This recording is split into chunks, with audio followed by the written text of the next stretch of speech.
Judgement day आ चुका है, क़यामत आ चुकी है, हिसाब किताब का दिन आ चुका है। जी हां, इस वक्त जो ईरान ने ताजा तरीन हमले किए हैं और ईरान के साथ साथ यमन भरपूर तरीके से इस मार्के को लड़ रहा है और ज्वाइंट हमले ईरान और यमन की जानिब से इस वक्त किए जा रहे हैं। ना दिन देखा जा रहा है, ना रात देखी जा रही है और अब घंटों के वक्फे के साथ साथ अब हमले जो है वो जारी हैं। और इजरायलियों ने इस ताजा तरीन हमले को यूं बयान किया है कि जैसे क़यामत आ चुकी है, जैसे कि जजमेंट डे आ चुका है, जैसे हिसाब किताब का दिन आ चुका है। इतनी तबाही इस वक्त ईरान ने इजराइल के अंदर मचा दी है और ये इजरायलियों के अल्फाज हैं। इससे आप अंदाजा लगा सकते हैं कि कौन सी ऐसी तबाही ईरान ने इजराइल के अंदर मचा दी है कि इजरायली ये कहने पर मजबूर हुए हैं कि क़यामत जो है वो जैसे बर्पा हो गई है। अनइमेजिनेबल पावर के साथ ईरान जो है वो इजराइल के ऊपर हमलावर हो गया। नाज़रीन, जंग का प्लान ये था कि इसको ईरानियन टेरिटरी के अंदर जो है वो इसको रखा जाएगा, ये ईरान के अंदर सिर्फ तबाही मचाई जाएगी। लेकिन ईरान अपनी बहुत बड़ी ताकत के साथ जो ऑन पेपर तो थी लेकिन एस्टिमेशन से कहीं आगे बढ़कर ईरान अपनी ताकत के साथ इस जंग को इजराइल की टेरिटरी के अंदर ले गया है। यानी जंग मुसल्लत इजराइल ने की और जो जंग मुसल्लत करते हैं उनके पास तो पूरी कैलकुलेशन होती है, उनके हाथ में तो सारे रिजल्ट्स होते हैं, तभी तो वो जाकर जंग करते हैं।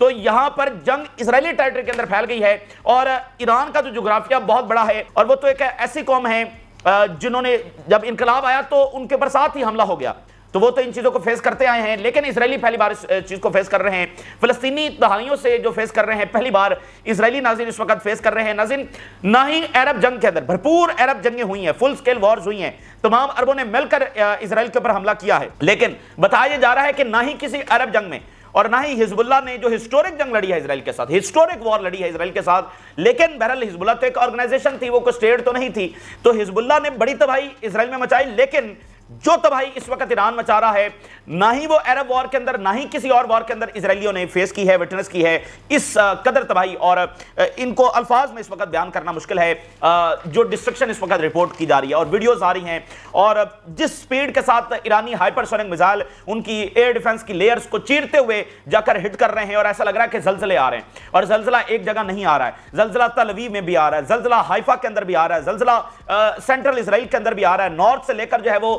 साउथ के अंदर भी आ रहा है। उनकी जो स्ट्रेटेजिक साइट्स हैं वहां पर भी ऐसा लग रहा है कि अर्थक्वेक जो है वो आ चुका है। और इतनी तेजी के साथ वाकयात हो रहे हैं, इतनी तेजी के साथ हो रहे हैं कि ईरान का ये जो हमला है, ये मार्का जो है वो पूरे खित्ते का ऑर्डर बदल के रख सकता है। पूरा जो वेस्टर्न स्ट्रक्चर है मिडिल ईस्ट के अंदर उसको जो है वो कोलैप्स कर सकता है। इतनी ताकत के साथ यानी बैलेंस ऑफ पावर बिगड़ रहा है। एक ऐसी ताकत उभर कर सामने आ गई और उसने करके दिखा दिया है कि इजराइल इकलौती पावर इस मिडिल ईस्ट की नहीं है। तो खित्ते का जो तवाज़ुन है, पूरा ऑर्डर जो है वो बदल सकता है।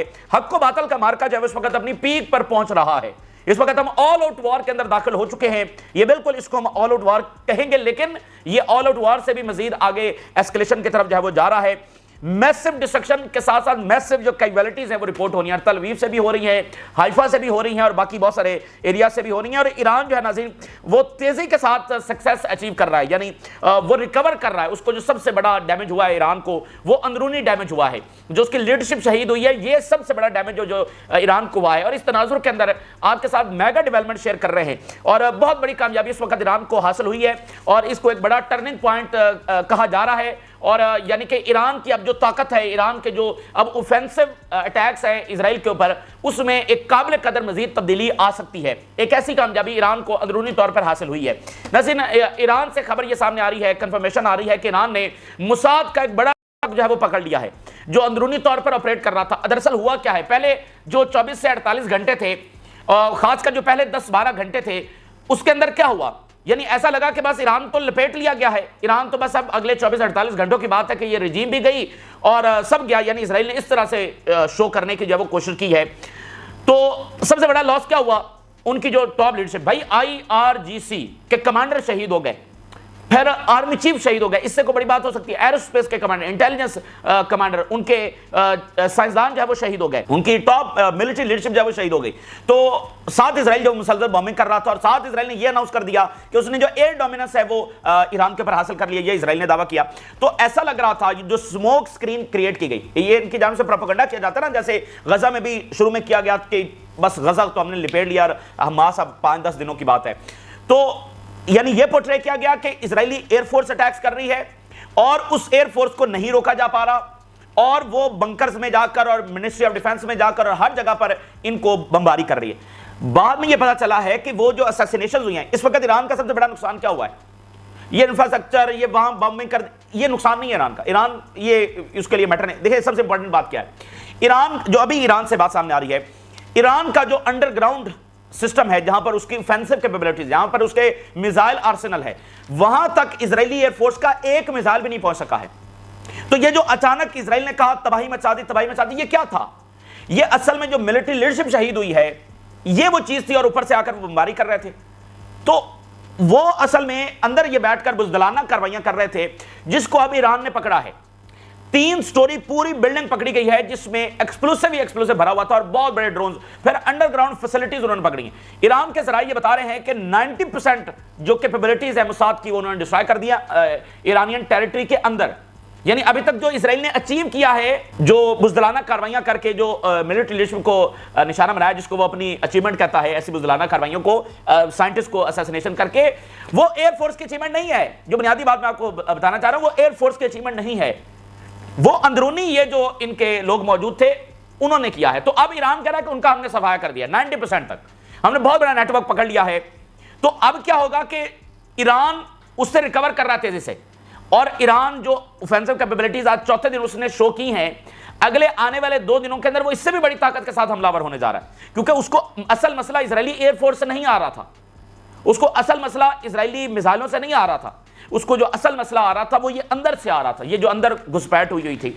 और ये भी वक्त साबित करेगा, एक और मुल्क है जिसने इजराइल का जब वो साथ दिया। ये सारा इजराइल का काम नहीं है, एक और मुल्क है जिसके बारे में ये कंफर्मेशन रिपोर्ट्स आ रही हैं कि उसने इजराइल के वहां पर मदद किया। ये सारा जो कुछ ईरान के अंदर हुआ है, तो ईरान अब वहां पर जब, यानी अभी तक इजराइल के पास सबसे बड़ा वाइटल कार्ड क्या था?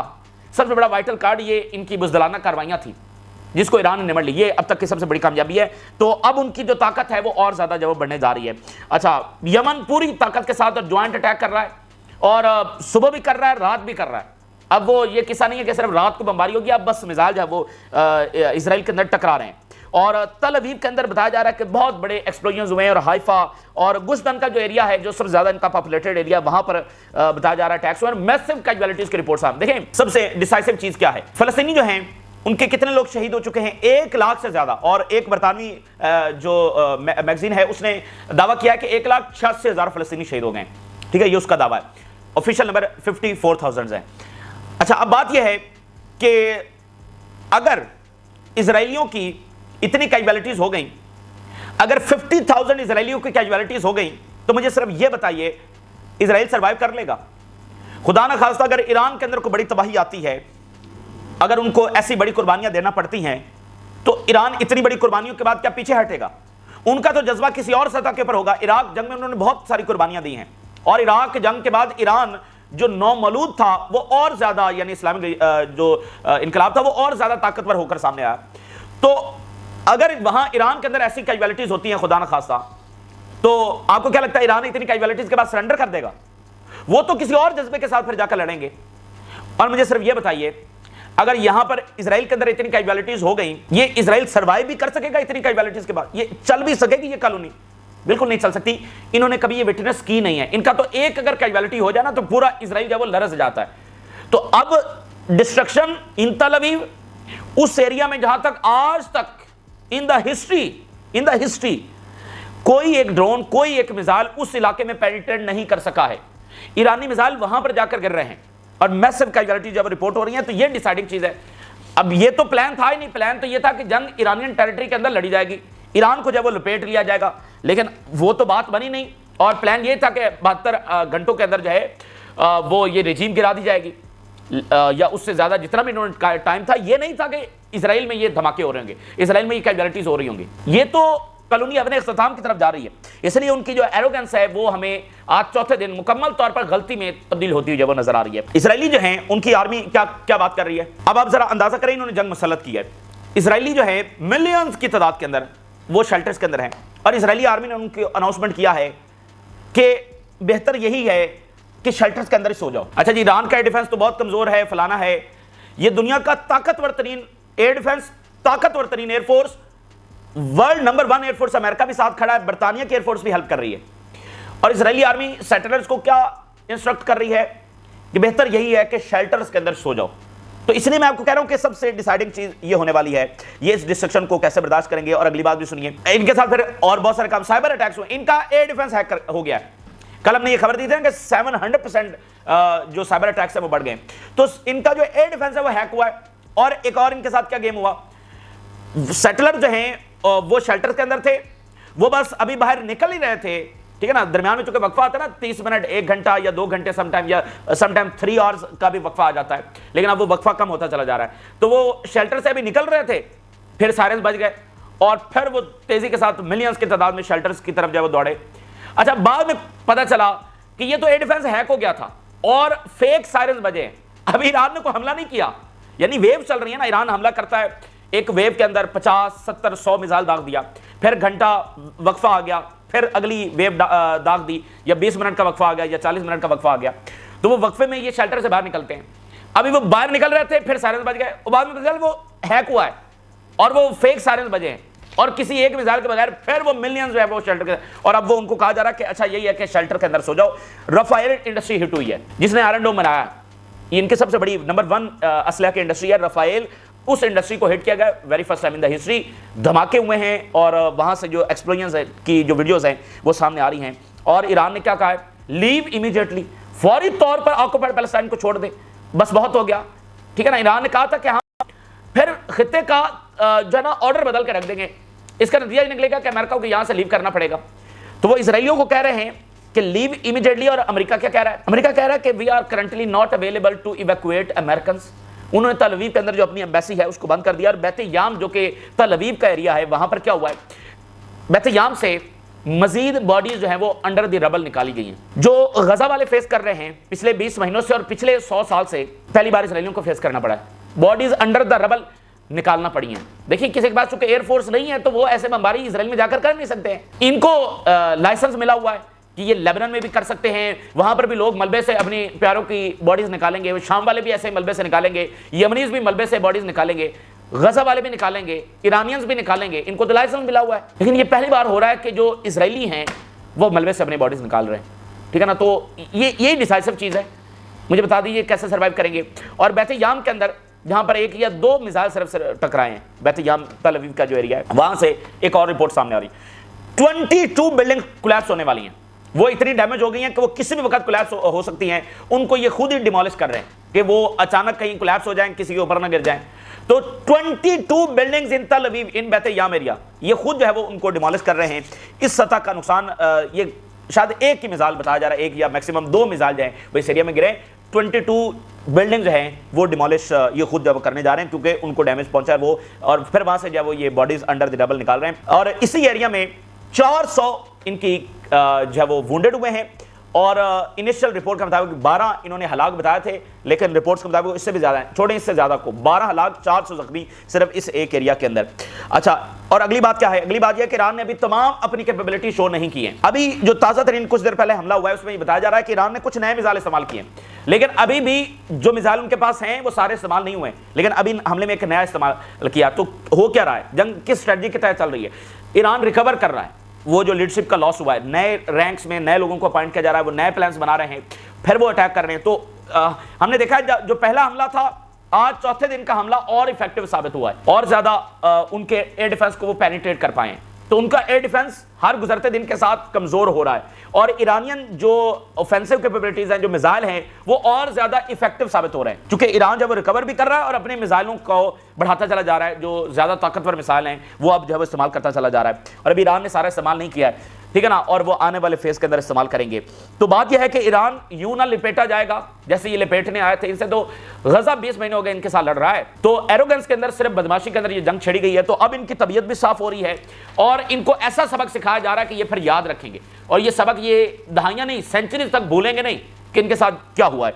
तो मैं आपके साथ हेडलाइंस शेयर करता हूं आखिर में, और इसके साथ आप ये भी अंदाजा लगा सकेंगे कि क्या इंपैक्ट है। जो वो चीख उठे ना कि जजमेंट डे आ गया है, भाई इजरायली चीख उठे कि जजमेंट डे आ गया, वो बिला वजह वो नहीं कह रहे। जो तबाही वहां पर आ चुकी है, और अगला हर गुजरता दिन जो है वो और ज्यादा तबाही इनके लिए लाने वाला है, क्योंकि ईरान इफेक्टिव हो रहा है, मजीद मिसाइल इस्तेमाल कर रहा है, और इनका एयर डिफेंस कमजोर हो रहा है। Operation true promise 3 Iranian missiles rain over तल अवीव एंड हाइफा। बारिश हुई है तल अवीव और हाइफा के ऊपर, मिसाइलों की, ठीक है। ये कुछ देर पहले अब तो ये रूटीन का टारगेट बन गया, चौथा दिन है, रूटीन का टारगेट बन गया तल अवीव और हाइफा।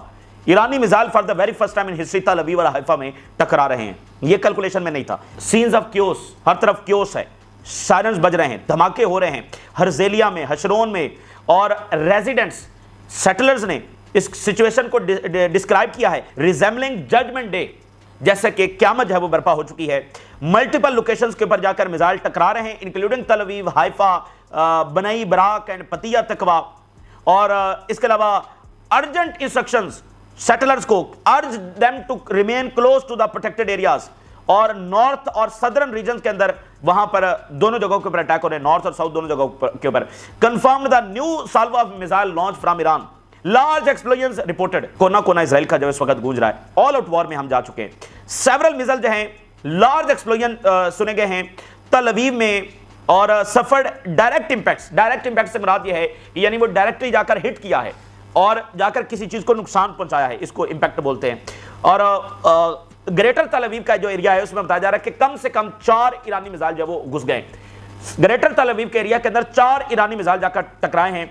और पतिया तकवा के अंदर एक रेजिडेंशियल बिल्डिंग को बताया जा रहा है कॉजिंग सीवियर डैमेज वहां पर हुआ है। और 4 लोकेशन कम से कम, गुश्दन का जो एरिया ये भी तल अवीव का एक एरिया है, वो ग्रेटर तल अवीव, ये गुश्दन के एरिया में कम से कम 4 लोकेशंस हैं जहां, यानी वो 4 मिसाइल थे, ये एक और एरिया में 4 लोकेशंस हैं जहां पर मिसाइल जाकर टकराए। मैंने आपको कहा ना कि वो बिला वजह नहीं चीखे हैं कि जजमेंट डे आ चुका है, भाई कोई तो ऐसी चीज उन्होंने देखी है ना, तो वो ये चीज उन्होंने देखी है। और सेंट्रल इजराइल में लाउड एक्सप्लोजन्स, और हाइफा के अंदर and red star of David Megan, ये इनका एरिया यहां पर, और रेस्क्यू टीम्स इधर भाग रही हैं उधर भाग रही हैं। और warn settlers not to film the sites, censorship लगा दी है कि जो धमाके हो रहे हैं, जो नुकसान हो रहा है, उनकी वीडियोस ना बनाएं ताकि दुनिया के सामने हम एक्सपोज ना हो। और इसके अलावा एक और जगह के ऊपर मल्टीपल जो इंजरीज हैं वो बताया जा रहा है, और बताया जा रहा है कि कम से कम 10 हलाकतें भी वहां पर हो सकती हैं।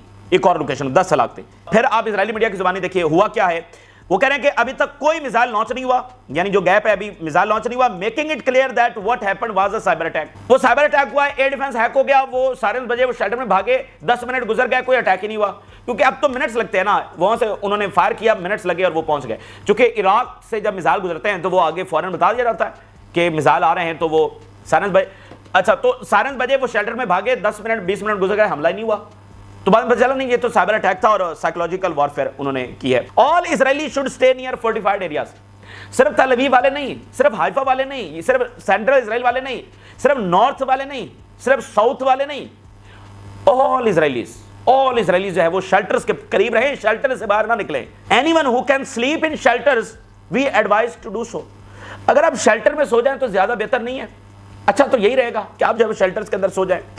रीन्यूज its warnings of imminent Iranian attack, यानी ये इजराइल की सूरत हाल क्या है, बस यही सूरत हाल है कि सायरन्स बज रहे हैं, वो शेल्टर्स में भाग रहे हैं, वो अभी कोई शेल्टर में पहुंच रहा है, कोई नहीं पहुंच रहा, इधर धमाका उधर धमाका। अच्छा वो 20 मिनट गुजरे, वो हमले की वेव कंप्लीट हुई, अभी वो निकलने वाले थे, फिर सायरन्स बज रहे हैं, अब वो उधर वार्निंग्स आ रही हैं, सायरन बज रहे हैं, साथ ही चंद मिनट में धमाके हो रहे हैं। क्यों है पूरा इजराइल जो है वो इस वक्त उसमें ये सूरत हाल है। Israeli home front recommends staying longer and sleeping in shelters if possible. बेहतर यही है कि शेल्टर के अंदर ही रहें, वहीं पर सो जाएं, बेहतर यही है। यानी इसका क्या मतलब हुआ, वो शेल्टर में जाते हैं आधे घंटे के लिए, 1 घंटे के लिए, जब वो मिसाइल अटैक्स हो रहा होता है, वो जब खत्म हो जाता है फिर उनको कहा जाता है कि शेल्टर से निकल जाए और वो अपने अपने चले जाते हैं। स्लीपिंग इन द शेल्टर या remaining all the time in shelter से क्या मुराद है कि वो जो गैप है वो खत्म हो चुका है और किसी भी वक्त ईरानी मिसाइल आएंगे, किसी भी वक्त यमनी मिसाइल आएंगे, ठीक है। यानी कि वो थे ना गजा के लोगों को ये कहते हैं कि साउथ में उनको ये कंसंट्रेट करते हैं, ठीक है, उधर जमा कर रहे हैं, इवैक्यूएट कर रहे हैं, तो फिर ईरान ने भी इनको अपने अपनी अपनी जगहों से इवैक्यूएट करके शेल्टर में भेज दिया, टनल्स के अंदर भेज दिया, तो वो टनल्स ही है ना, तो वहां पर इवैक्यूएट सारा इजराइल इवैक्यूएट करवा दिया उन्होंने। और अब वो टाइम नहीं है कि सिर्फ आधा घंटा, अब वो कह रहे हैं वो उधर ही सोए, उधर ही रहे, और अगर किसी ने दरमियान में कोई बाहर निकलना भी है तो बस इतना निकले कि वो चंद सेकंड में, 1 मिनट में दोबारा शेल्टर तक पहुंच जाए। Reports of wave of missiles approaching Israel and joint attack from Yemen and Iran. Yemen को भी बहरहाल याद रखा जाएगा। अब ये वाली हेडलाइन देखिए, Israeli air force is trying to थॉट ईरानियन लॉन्च अटेम्प्ट नाउ। मैंने आपको बताया ना कि वो जो एयरफोर्स ने इन्होंने कहा कि पता नहीं उसने क्या कर दिया है, वो एक्सपोज हो गई है। हाई रेटेड इजरायली एयरफोर्स जो है खिते की ताकतवर तरीन है, सब मानते हैं, लेकिन वो ओवर रेटेड है। अब ये क्या कह रहे हैं कि हम ईरान जो मिसाइल लॉन्च करने जा रहा है उसको हम प्रीएम्प्टिव स्ट्राइक के जरिए रोकने वाले हैं। एक भी हमला जो ईरान करने जा रहा था ये नहीं रोक सके, और इन्होंने ये अनाउंस किया हुआ है कि एयर डोमिनेंस तो इनके पास है, वो सब चीज छट गई है। ठीक है, इनके मिसाइल जा रहे हैं, इनके जहाज जा रहे हैं, वो हिट कर रहे हैं, तो वो ठीक है हिट करते रहे, लेकिन कि हम तो वहां से कोई मिसाइल ही नहीं फायर होगा ईरान से, और वो तो पता नहीं बात की तरफ बहरा रूम के अंदर गरक हो गई है ना। अब ये कह रहे हैं कि हम रोक रहे हैं, प्रीएम्प्टिव स्ट्राइक कर रहे हैं, एक भी हमला जो ईरान करने जा रहा था ये नहीं रोक सके। वो अपनी मर्जी के मुताबिक, अपने टाइम के मुताबिक, अपने वेपन्स के मुताबिक हिट कर रहे हैं, और एक भी अंडरग्राउंड आर्सेनल नहीं है जिस तक इजरायली एयरफोर्स का एक भी मिसाइल पहुंचा। और इस वक्त मुकम्मल अमेरिका की सपोर्ट है, वो इंटेलिजेंस दे रहे हैं, सारा कुछ दे रहे हैं। The missiles being launched now at Tel Aviv and Haifa are being used for the very first time. ईरानी मीडिया बता रहा है कि इस वक्त तल अवीव और हाइफा के ऊपर जो हमले हो रहे हैं, जो मिसाइल टकरा रहे हैं, ये पहली बार मिसाइल इस्तेमाल किए गए। रफाइल इंडस्ट्री को हिट किया गया है, और Iran calls on Israelis to leave country immediately. ये रफाइल जो है वो इसने आयरन डोम बनाया हुआ है, इसको हिट किया गया है। We were deceived, not a single missile has been launched from Iran yet despite the sirens sounding and millions taking to shelters. वो 2-3 मरतबा इनके साथ हुआ है, सायरन्स बजे हैं, भागे हैं, और ऊपर से कोई मिसाइल ही नहीं आया। बाद पता चलता कि वो तो डिसीव हो गए हम। 2 additional bodies recovered from under the rubble in Bat Yam bringing the death toll to 9। ये ये अभी रात गुजरी, इससे जो पिछली रात थी उसमें यानी जो सेकंड नाइट थी उसमें बेतयाम के ऊपर अटैक हुआ था। आज 4th डे है, तो आज ये वहां से बॉडीज निकाल रहे हैं, ठीक है ना। ये फलस्तीनियों ने देखा है, ये सब ने देखा है इस खित्ते के अंदर, इन्होंने नहीं देखा। तो बात यह कि जंग इन्होंने छेड़ी है, जंग इन्होंने छेड़ी है, तो वहां से ये रबल से निकाल रहे हैं। 22 buildings will be demolished immediately after the Iranian missile that hit them. वो उनको खुद डिमोलिश कर रहे हैं क्योंकि वो डैमेज हो गई हैं और किसी भी वक्त कोलैप्स कर सकती हैं। US embassy in Tel Aviv, we are not currently in a position to evacuate Americans और directly assist them in the way. हम इस पोजीशन में नहीं है कि अमेरिकन्स को जो है वो यहां से इवैक्यूएट करवा सकें। और अमेरिकन्स कौन से हैं? वो इजरायली नेशनल है ना, जो अमेरिकन नेशनल भी हैं। तो यूएस एम्बेसी जो है वो आज बंद है तल अवीव के अंदर। अब वो कितना टाइम बंद रहती है? तल अवीव के अंदर एम्बेसी बंद हो गई है, द मोस्ट सिक्योर कैपिटल। जंग इन्होंने मुसल्लत की है, शुरुआत इन्होंने किया, ईरान का खत्म हम करेंगे। तल अवीव के अंदर एम्बेसी बंद कर, और कह रहे आप जरा मुझे बताइए, अमेरिका कह रहा है कि हम इवैक्यूएट नहीं कर सकते अपने लोगों को, और उस वक्त ट्रम्प कह रहा है वेरी एक्सीलेंट अटैक जब इजराइल कर रहा है। अभी उसकी भी मैं आपके सामने हालत रखता हूं। अमेरिका के अंदर इस वक्त शदीद तरीन दबाव है ट्रम्प के ऊपर। मागा वाले इस वक्त स्टीव बैनन और उसके बाद बहुत सारे लोग वहां पर खड़े हो गए। शदीद तरीन डिवीजन है। ये ट्रम्प जो भी फैसला करता है, ये मैं आपको अगली वीडियो के अंदर तफसील बताता हूं वहां पर क्या हो रहा है। और प्यूटन की जो कॉल गई है ट्रम्प को, वो भी अगली वीडियोस के अंदर बहुत तेजी के साथ वाकयात हो रहे हैं। दुनिया में खलबली है, मिडिल ईस्ट में राब्ते हो रहे हैं, इधर से धमाके हो रहे हैं, मिसाइल आ रहे हैं, जा रहे हैं, बहुत सारे वाकयात हो रहे हैं। अगली वीडियो में बहुत बड़ी तफसीलात आपके साथ शेयर कर रहे हैं। और एक इस्लामिक आर्मी का भी बात चल पड़ी है, इस्लामिक आर्मी जो बनने जा रही है। ये इस वक्त की सूरत हाल है, और इसमें वो बहुत इंपॉर्टेंट डिटेल्स हैं जो मुख्तसरन मैं आपके सामने रख देता हूँ। जो ईरान ने अंदर अटैक किया है और मुसाद का नेटवर्क पकड़ लिया है, और अब वो कह रहे हैं कि इससे हमारी ताकत में और इजाफा होगा। और बहुत लार्ज स्केल के ऊपर उन्होंने पकड़ा है, यानी मल्टी स्टोरी बिल्डिंग्स अंडरग्राउंड और इधर उधर बहुत ज्यादा इनका नेटवर्क अंदर था, इंफ्रास्ट्रक्चर था जिसको उन्होंने पकड़ा है। वो कह रहे हैं 90% हमने काबू पा लिया है। तो अगर अंदर से मजीद कोई असैसिनेशन नहीं होती, यानी एयरफोर्स कुछ नहीं कर सकी, ये जो अंदर लोग घुसे हुए थे बुज़दिलाना कार्रवाइयां उन्होंने की हैं, तो जो है ना, अगर वो अंदर से वो काबू पा लिया है उन्होंने, तो ईरान और तगड़ा होकर आपके सामने आएगा। ये इस वक्त की ताज़ा सूरत हाल है। मजीद बड़ी रिपोर्ट्स अगली वीडियो में आ रही हैं। Stay connected. फिलहाल के लिए इजाज़त दीजिए। अल्लाह हाफ़िज़।